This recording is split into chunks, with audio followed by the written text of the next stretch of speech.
આવો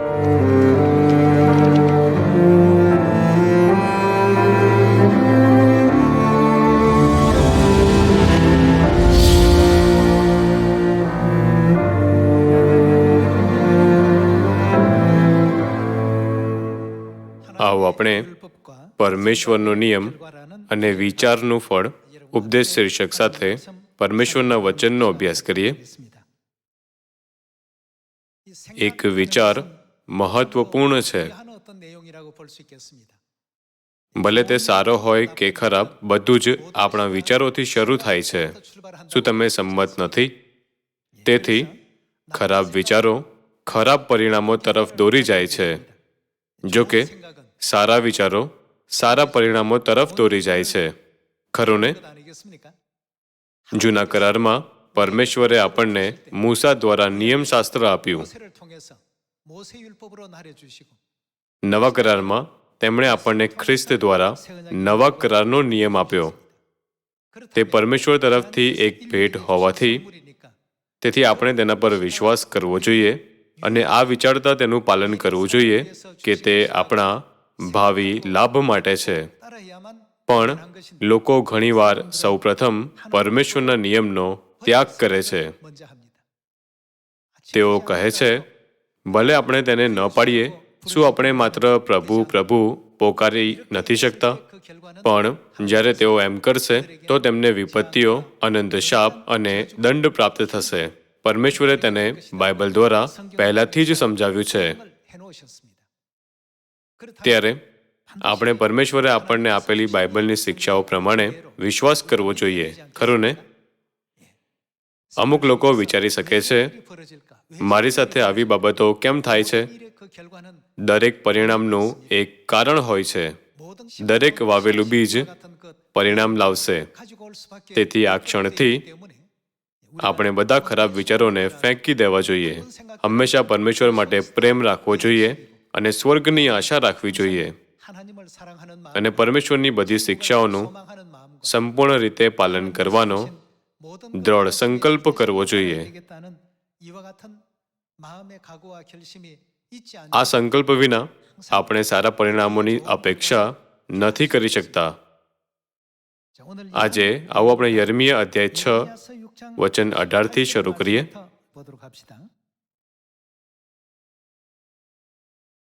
તે માટે હે પ્રજાઓ, સાંભળો, તથા હે પ્રજા, તેઓની વિરુદ્ધ જે છે તે જાણ.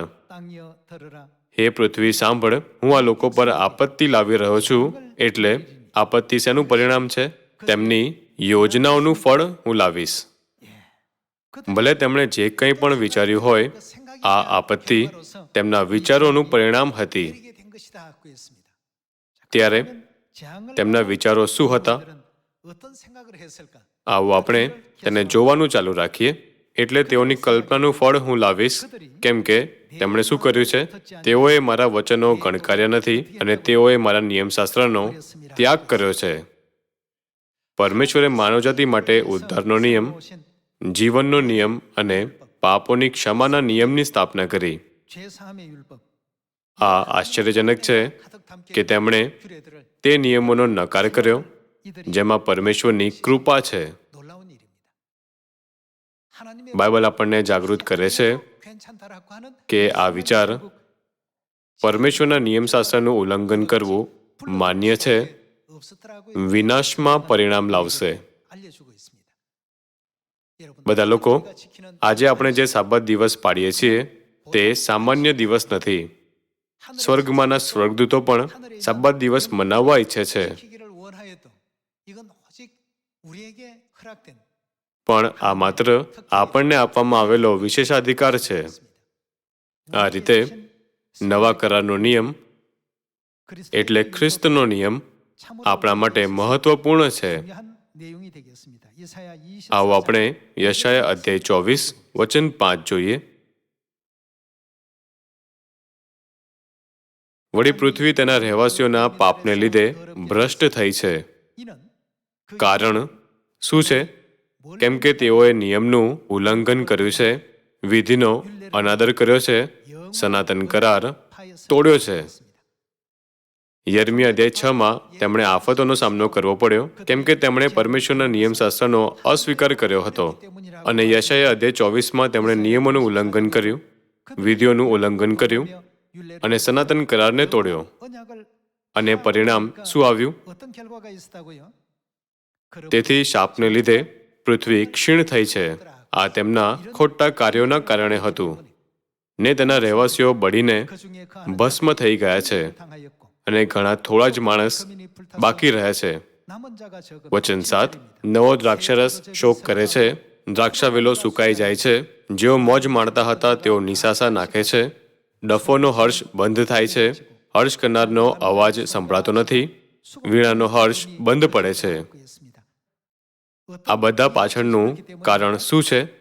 તેમણે નિયમશાસ્ત્રનું ઉલ્લંઘન કર્યું, વિધિનો અનાદર કર્યો અને સનાતન કરારનો ભંગ કર્યો. તેમણે વિચાર્યું આવા કામ કરવા ઠીક છે. તેમના વિચારોના પરિણામ સ્વરૂપ તેમની પાસેથી આનંદ, ખુશી અને શાંતિ છીનવી લેવામાં આવી. પરમેશ્વરે આ બધા પરિણામોની નોંધ કરી. આજે જ્યારે આપણે યર્મિયા અધ્યાય 6 અને યશાયા અધ્યાય 24 જોઈએ, ખ્રિસ્તનો નિયમ જેને પરમેશ્વરે માનવજાતિ માટે સ્થાપિત કર્યો છે, આત્મિક રૂપથી મહત્વપૂર્ણ ભૂમિકા નિભાવે છે. આપણને શાંતિ, ખુશી, આનંદ અને અનંત સ્વર્ગનું રાજ્ય આપવા માટે પરમેશ્વરે નવા કરારના નિયમની સ્થાપના કરી. તેથી આપણે સાબત દિવસ અને નવા કરારના બધા નિયમોનું પાલન કરવું જોઈએ, ભલે કોઈ પણ મુશ્કેલીઓ હોય. ખરું ને? એવું એટલે છે કેમ કે દરેક વિચાર એક બીજ બની જાય છે.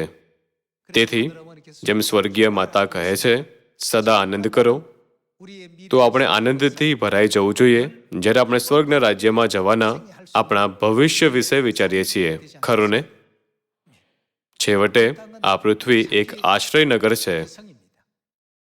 અહીંયાના જીવનમાં અનંત સુખ, અનંત આનંદ અને અનંત શાંતિ સામેલ ન હોવાથી તેથી આપણે સ્વર્ગના રાજ્યની રાહ જોવી જોઈએ.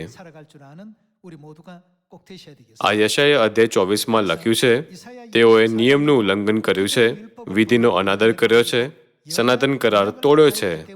આવો આપણે વચન 6 જોઈએ. તેથી શાપને લીધે પૃથ્વી ક્ષીણ થઈ છે ને તેના રહેવાસીઓ બળીને ભસ્મ થઈ ગયા છે અને ઘણા થોડા જ માણસ બાકી રહ્યા છે.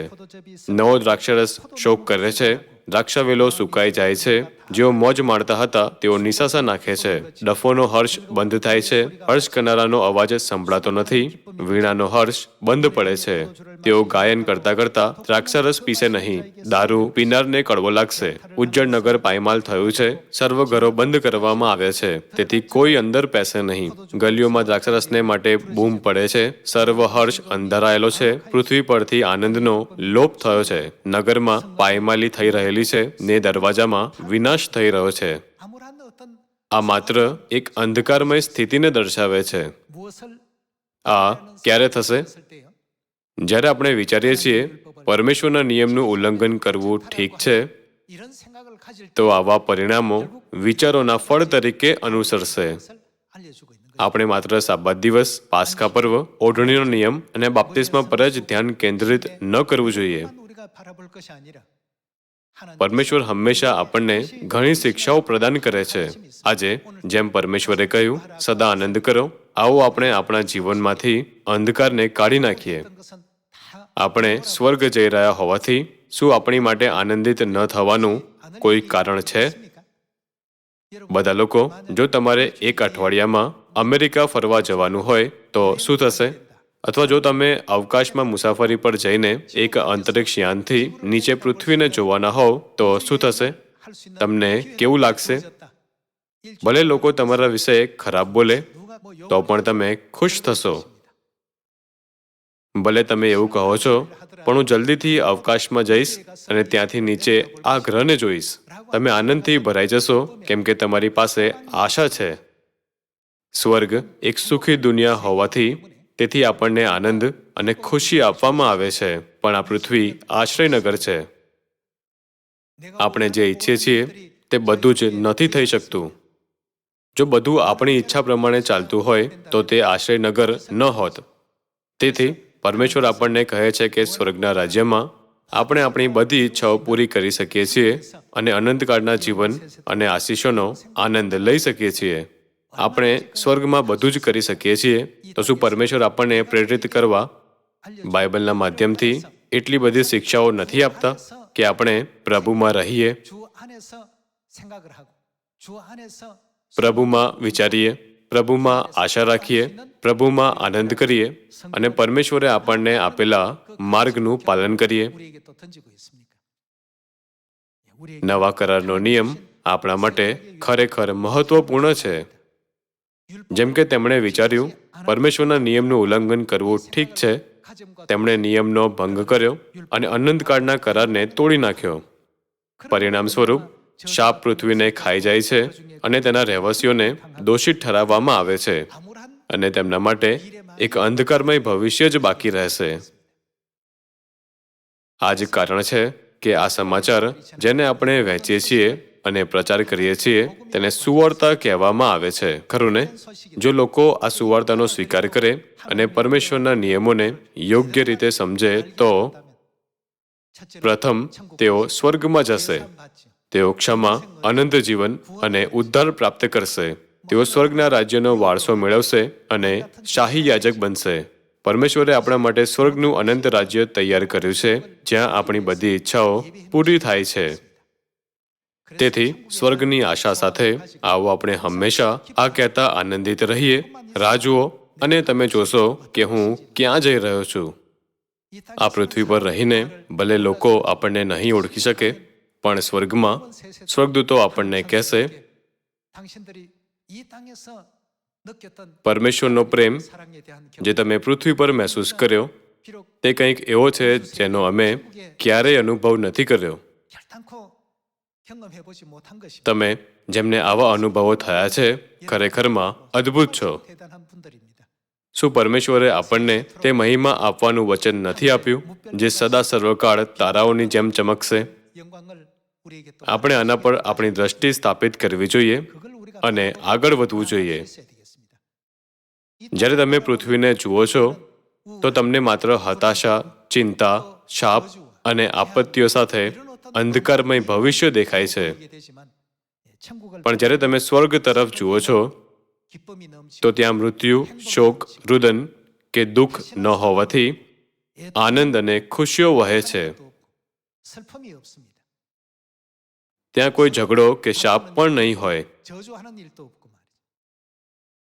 તે એકબીજા પ્રત્યે પ્રેમથી ભરેલું છે.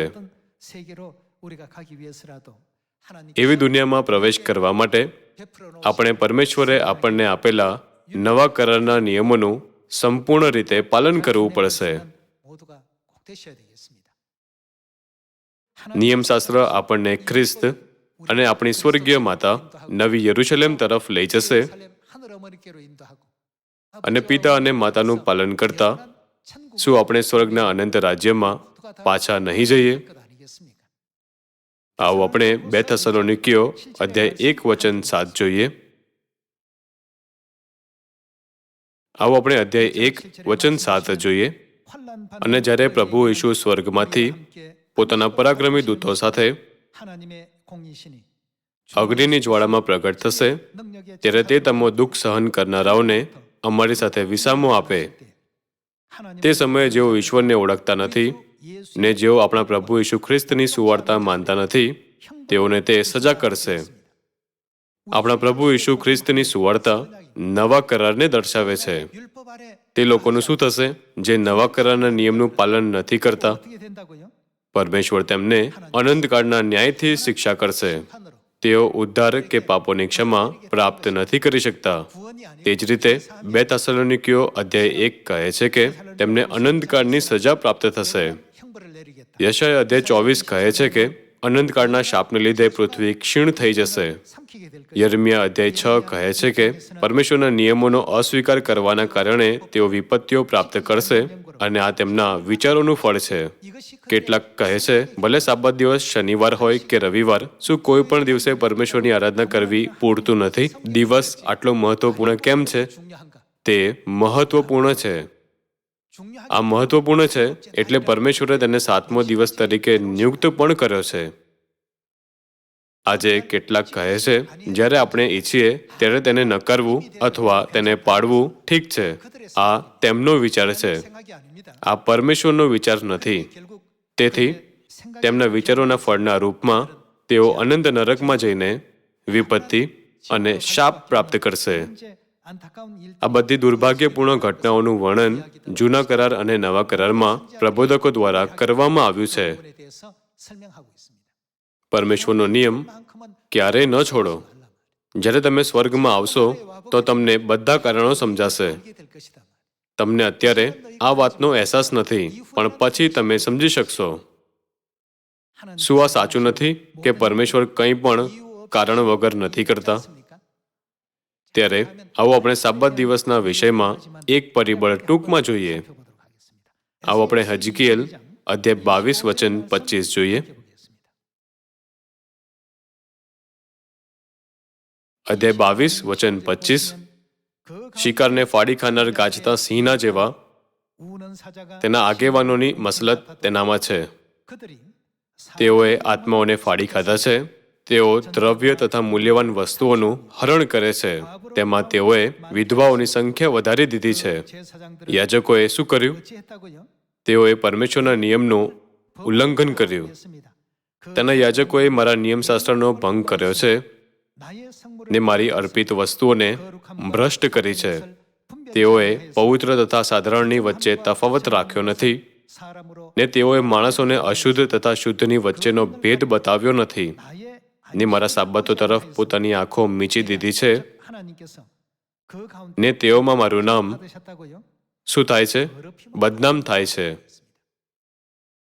સાબત દિવસ ન પાળવાના માત્ર એક કાર્યથી પણ પરમેશ્વરે કહ્યું, તેઓમાં મારું નામ બદનામ થાય છે. તેઓ મારું અપમાન કરે છે. આજે સમુદ્ર કિનારે રેતીની જેમ અગણિત ચર્ચ અને ધાર્મિક લોકો છે. તેઓ વિચારે છે, શું પરમેશ્વર ખરેખરમાં એવું એટલા માટે કરશે કેમ કે આપણે સાબત દિવસ નથી પાળતા? જો કે આ તેમના વિચારો છે. શું પરમેશ્વર આપણને પ્રબોધક હજકીએલ દ્વારા તેમના વિચારો નથી કહેતા? પરમેશ્વર આપણને સ્પષ્ટ રૂપથી કહી રહ્યા છે, જે સાબત દિવસ નથી પાળતા તેઓમાં મારું નામ બદનામ થાય છે. બધા લોકો, પરમેશ્વરે આપણને આપેલો નિયમ ખરેખર મહત્વપૂર્ણ છે. જો તે મહત્વપૂર્ણ ન હોત તો પરમેશ્વર મૂસાના નિયમશાસ્ત્રથી સમાપ્ત કરી શકતા હતા. પરંતુ મીખા અધ્યાય 4માં પરમેશ્વર એક નવા નિયમશાસ્ત્રની ઘોષણા કરે છે, ખરું ને? આ સિનાઈ પર્વતનું નિયમશાસ્ત્ર નથી, પણ સિયોનનું નિયમશાસ્ત્ર છે. આપણે નિયમશાસ્ત્રમાં રહીને તેનું પાલન કરવું જોઈતું હોવાથી, તેથી બાઇબલ શું કહે છે કે ખ્રિસ્ત મલ્કીસદેકના ધારા પ્રમાણે કોણ છે? તે સનાતન મહાયાજક છે. જો બલિદાન ન હોત તો મહાયાજકની જરૂર ન હોત. શું બલિદાન એટલે આરાધનાના કારણે મહાયાજક ત્યાં નથી? શું તે કહે છે કે મલ્કીસદેકના ધારા પ્રમાણે ખ્રિસ્તનું યાજક પદ અસ્થાયી છે? તે સનાતન રહે છે અને ક્યારેય અદૃશ્ય નથી થતું. ત્યારે આપણે આ સમજવું જોઈએ કે પરમેશ્વરનો નિયમ પણ ક્યારેય અદૃશ્ય નથી થતો, પણ સદા માટે અસ્તિત્વમાં છે, ખરું ને? જો કે લગભગ બધા ચર્ચે કહે છે, અમને તેની જરૂર નથી. જો તમે માથી અધ્યાય 7 વચન 21 થી વાંચો તો એવું કહેનારાઓને પરમેશ્વર કહે છે, ઓ ભૂંડું કરનારાઓ, તમે મારી પાસેથી દૂર જાઓ. બીજા શબ્દોમાં ઈશુએ કહ્યું, હું જ્યાં છું ત્યાંથી ચાલ્યા જાઓ. ઈશુ સ્વર્ગમાં રહેતા હોવાથી તેથી જો કોઈ ત્યાંથી નીકળી જાય તો તેણે બીજે ક્યાં જવું પડશે? તેથી આપણે જોઈ શકીએ છીએ કે પરમેશ્વરનો નિયમ આપણા માટે કેટલો મહત્વપૂર્ણ છે, ખરું ને? પરમેશ્વરનો નિયમ આપણી આંખોને પ્રકાશિત કરે છે, આપણી આત્માઓને નવીન બનાવે છે અને આપણી આત્માઓને પાપથી બચાવે છે, જેથી આપણે પરમેશ્વર તરફ ફરી શકીએ. તેની પાસે આવી અદ્ભુત શક્તિ છે. જો કે આપણા માટે સાબત દિવસ, પાસ્કા પર્વ અને નવા કરારના બધા નિયમોનું પાલન કરવાનું સ્વાભાવિક છે, પણ બીજાઓને આ વિચિત્ર લાગે છે. તેઓ રવિવારના બદલે શનિવારે ચર્ચ કેમ જાય છે? તેઓ ક્રિસમસના બદલે પાસ્કા પર્વ કેમ મનાવે છે? આપણે જે નિયમોનું પાલન કરીએ છીએ તે બધા પરમેશ્વરની શિક્ષાઓથી આવે છે. તેથી પરમેશ્વર તે લોકોને જે તેમના નિયમોનું પાલન કરે છે મારા લોકો તરીકે સૂચવે છે અને તેમના બધા પાપોને ક્ષમા કરવાનું વચન પણ આપે છે. આવો આપણે યશાયાની પુસ્તક જોઈએ. યશાયા અધ્યાય 51 વચન 7. હે ન્યાયપણું જાણનારા અને તેઓના મનમાં શું છે? કોઈ બીજાનો નિયમ નહીં, પણ મારો નિયમ છે, તે તમે મારું સાંભળો. માણસની નિંદાથી બીસો નહીં ને તેઓના મેણાથી ડરશો નહીં, કેમ કે કીડો વસ્ત્રની જેમ તેઓને ખાઈ જશે ને કંસારી ઊનની જેમ તેઓને ખાઈ જશે. પણ મારું ન્યાયપણું સદાકાળ ટકશે ને મારું તારણ કેટલા સમય સુધી? પેઢી દર પેઢી રહેશે. આ ધન્ય વચન કોને આપવામાં આવ્યા છે? પરમેશ્વરે આ આશીર્વાદિત વચન તે લોકો માટે છોડી દીધા જે તેમના નિયમનું પાલન કરે છે, તે લોકો જે ઉદ્ધારના નિયમમાં છે. આવો આપણે યર્મિયા અધ્યાય 31 વચન 31 જોઈએ. યહોવા કહે છે, જુઓ, એવો સમય આવે છે કે જે સમયે હું ઇઝરાયલના વંશજોની સાથે તથા યહૂદાના વંશજોની સાથે નવો કરાર કરીશ. વચન 33. પણ યહોવા કહે છે, હવે પછી જે કરાર હું ઇઝરાયલના વંશજોની સાથે કરીશ તે આ છે, હું મારો નિયમ તેઓના હૃદયમાં મૂકીશ, તેઓના હૃદયપટ પર તે લખીશ. હું તેઓનો ઈશ્વર થઈશ ને તેઓ મારા લોકો થશે.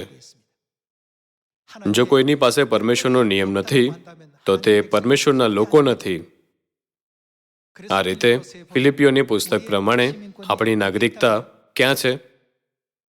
જે લોકોની નાગરિકતા સ્વર્ગમાં છે તેમણે પરમેશ્વરના નિયમને વળગી રહેવું જોઈએ. શું સાબત દિવસ પરમેશ્વરની આજ્ઞા નથી? પાસ્કા પર્વ વિશે શું? પરમેશ્વર આપણને તેને પણ પાળવાની આજ્ઞા આપે છે. પરમેશ્વરે નિર્ગમન અધ્યાય 12 અને અધ્યાય 13માં પાસ્કા પર્વ મનાવવાની આજ્ઞા આપી અને લુક અધ્યાય 22માં ઈશુએ પીટર અને યોહાન સાથે પાસ્કા મનાવવાની ઘણી ઈચ્છા રાખી. આવો આપણે વચન 34 સાથે ચાલુ રહીએ. આવો આપણે વચન 34 જોઈએ. વળી યહોવાને ઓળખો એમ કહીને તેઓ હવે પછી દરેક પોતાના પડોશીને તથા દરેક પોતાના ભાઈને શીખવશે નહીં, કેમ કે નાનાથી તે મોટા સુધી તેઓ સર્વ મને ઓળખશે. હું તે શું કરશે? તેઓના અન્યાયની ક્ષમા કરીશ. પરમેશ્વર શાના દ્વારા તેઓના અન્યાયની ક્ષમા કરશે? પરમેશ્વરનો નિયમ નવો કરાર દ્વારા. હું તેઓના અન્યાયની ક્ષમા કરીશ. તે બીજું શું કરશે? તેઓના પાપોનું સ્મરણ ફરી કરીશ નહીં, એવું યહોવા કહે છે. પરમેશ્વરે આપણને આ શિક્ષા આપી અને નિયમનું પાલન કરવાની આજ્ઞા આપી. પણ શૈતાન હંમેશા પરમેશ્વરની વિરુદ્ધ વાત કરતા આપણને કહે છે કે તેનું પાલન ન કરો. તેમના વિચારના ફળ તરીકે તેઓ અનંત વિનાશના ખાડામાં પડી રહ્યા છે. સ્ત્રીના બાકીના સંતાન માટે જે પરમેશ્વરની શિક્ષાઓ પ્રમાણે અંત સુધી તેમના નિયમનું પાલન કરે છે, પરમેશ્વર તેમને સર્વ દેશોમાં ઉચ્ચ સ્થાન આપશે.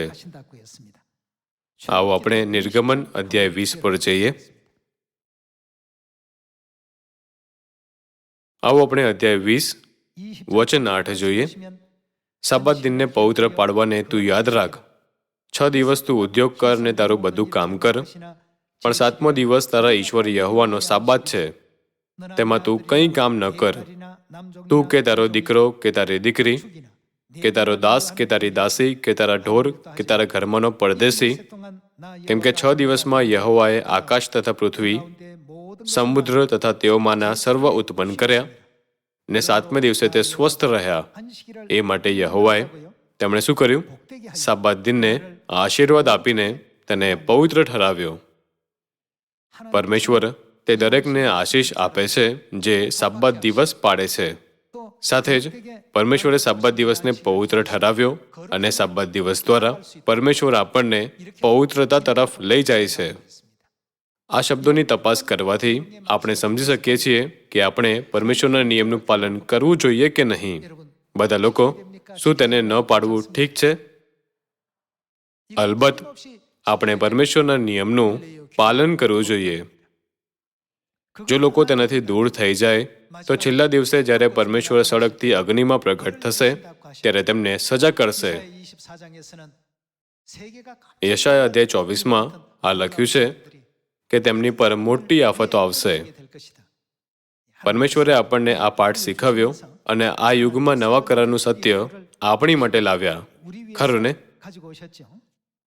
આવો આપણે હોશિયા અધ્યાય 8 પર જઈએ. આવો આપણે હોશિયા અધ્યાય 8 વચન 12 જોઈએ.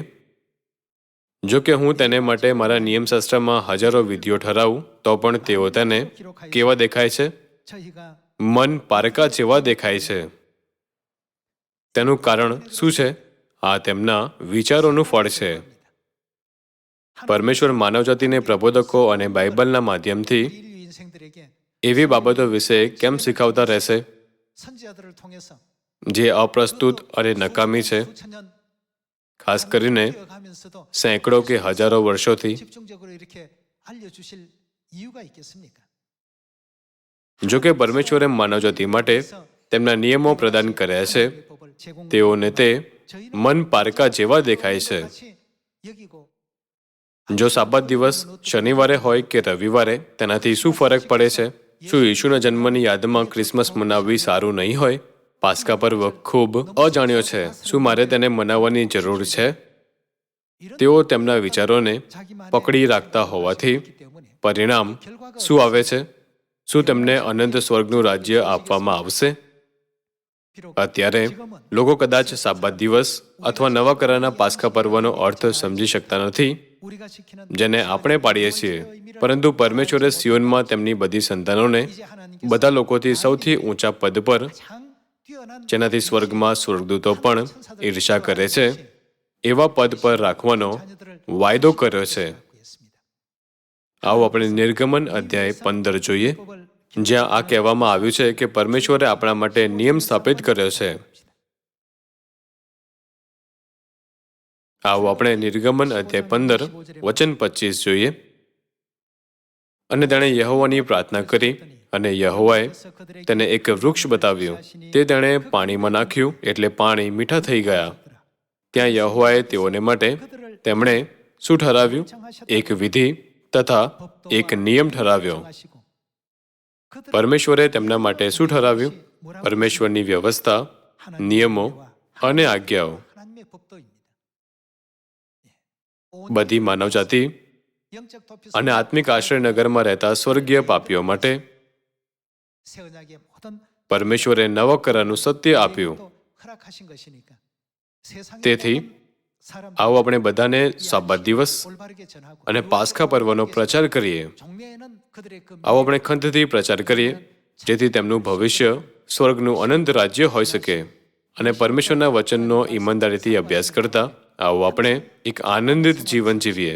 આ પૃથ્વી પર આપણે સ્વર્ગની આશા કરીએ છીએ અને તેની તરફ દોડીએ છીએ. આપણે સ્વર્ગની આશા કરતા હોવાથી તો શું દર્દ કે દુઃખ હોઈ શકે છે? સ્વર્ગ હંમેશા આપણી આંખોની સામે હોય છે. એકવાર કોઈએ આ વાર્તા કહી હતી, જો તમે પાણીમાં મુઠ્ઠીભર મીઠું નાખો તો શું તે ખારું હશે કે ફીકું? વાસણના કદના આધારે તે બંને હોઈ શકે છે. જો તમે એક નાના કપમાં મુઠ્ઠીભર મીઠું નાખો તો પાણી ખારું થઈ જશે. પણ જો તમે એક મોટા તળાવમાં મુઠ્ઠીભર મીઠું નાખો તો શું પાણી ખારું થશે? તેની ભાગ્યે જ કોઈ અસર થશે. તે જ રીતે ભલે સ્વર્ગના રાજ્યમાં જવાના આપણા માર્ગમાં હજારો અવરોધો છે જે આપણને રોકે છે. જો આપણા હૃદયનું પાત્ર મોટું છે તો આપણે આ બધી બાબતોને સરળતાથી સ્વીકાર કરી શકીએ છીએ. પણ જો આપણા હૃદયનું પાત્ર નાનું છે તો આપણને અસર થાય છે. ભલે એવા અસંખ્ય અવરોધો છે જે આપણા વિશ્વાસના માર્ગને અવરોધે છે. જો આપણે સ્વર્ગના અનંત રાજ્ય વિશે વિચારીએ તો આપણે આનંદિત થઈ શકીએ છીએ, ખરું ને? એલોહિમ પરમેશ્વરે ઉદ્ધારનો માર્ગ ખોલ્યો અને આપણને પાપોની ક્ષમા આપી.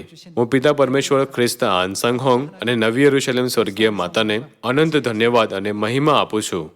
આ દ્વારા હું આજના ઉપદેશને સમાપ્ત કરવા ઈચ્છીશ. તમારો ખૂબ ખૂબ આભાર.